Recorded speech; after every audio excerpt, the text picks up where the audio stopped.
je m'appelle Laurie Thévenet, je suis coordinatrice éducative du Centre d'hébergement et de réinsertion sociale. Donc le CHRS se décompose en deux parties. On a le CHRS collectif et le CHRS diffus. Nous pouvons accueillir 95 personnes à la fois sur le diffus et sur le collectif. Du coup, les personnes sont autant sur le collectif que sur le diffus, sur un hébergement.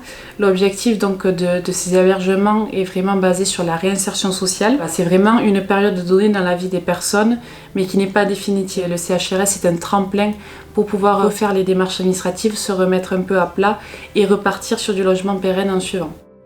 Donc le CHRS collectif se situe à Odos, c'est le centre Don Bosco. Le collectif, chaque personne a sa propre chambre. Par contre, les espaces de restauration et sanitaires sont partagés donc avec l'ensemble des résidents de Don Bosco. Le CHRS diffus, c'est des appartements qui se situent à Lourdes, Tarbes et Vic. Donc c'est des appartements également en cohabitation. Donc en cohabitation dans le logement, mais aussi en cohabitation chambre. Ils sont 2 par chambre. Chaque appartement est meublé, donc les personnes arrivent simplement avec leurs affaires personnelles. Alors on a un peu de tout, on a des personnes qui restent seulement quelques jours parce que finalement leur parcours de vie fait que ça leur convient pas ou ils tendent vers d'autres choses. Ou on a des personnes qui restent très longtemps parce que leur situation administrative est bloquée. On ne peut pas aller vers du logement pérenne parce que justement ce blocage empêche ce glissement vers du logement pérenne. Sinon après on peut être entre du 6 à 9 mois environ. Avant nous accueillions beaucoup plus de familles et maintenant la tendance va beaucoup plus vers de l'homme seul.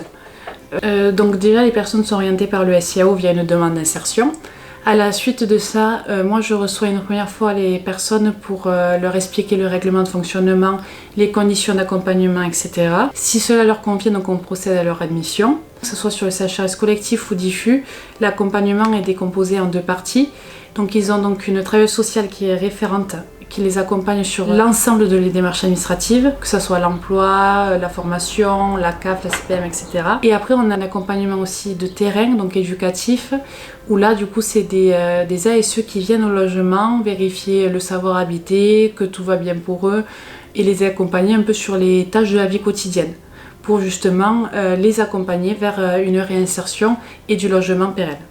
Les ASE et les travailleurs sociaux travaillent en équipe pluriprofessionnelle, donc à la fois les constats et actions mises en place par autant les ASE que les travailleurs sociaux sont mis en commun pour faire le projet de la personne. Donc ces projets sont réévalués tous les 3 mois. En accord commun avec la personne, aucune action est faite sans le consentement de la personne. On articule vraiment notre accompagnement pour le personnaliser aux besoins de la personne.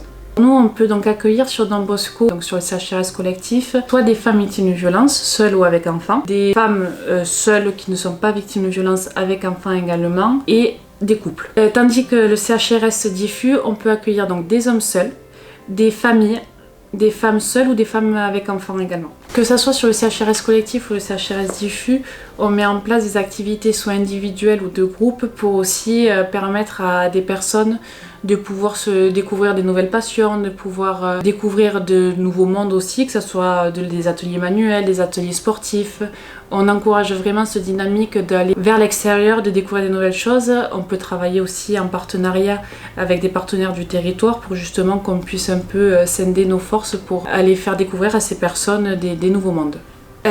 Donc les constats qu'on peut faire pendant l'accompagnement, que ce soit sur le savoir habiter, sur comment on fait les démarches administratives, etc., nous sert aussi, quand on arrive sur du logement pérenne, à mettre des dispositifs en place également si la personne est à la fois prête pour aller vers du logement pérenne, mais a quand même besoin d'être accompagnée vers la suite. Donc dans ce cas-là, on peut partir soit vers de l'intermédiation locative ou de l'accompagnement vers et dans le logement. C'est des dispositifs qu'on articule souvent à la fin du CHRS. Du coup, nous travaillons en lien avec le SIAO, la CAF, la CPM, qui font des permanences chez nous tous les 15 jours.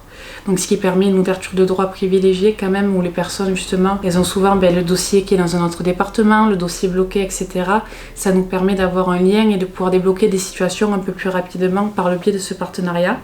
On travaille aussi avec le CIDFF, France Victimes, les bailleurs publics et plein d'autres personnes sur le territoire.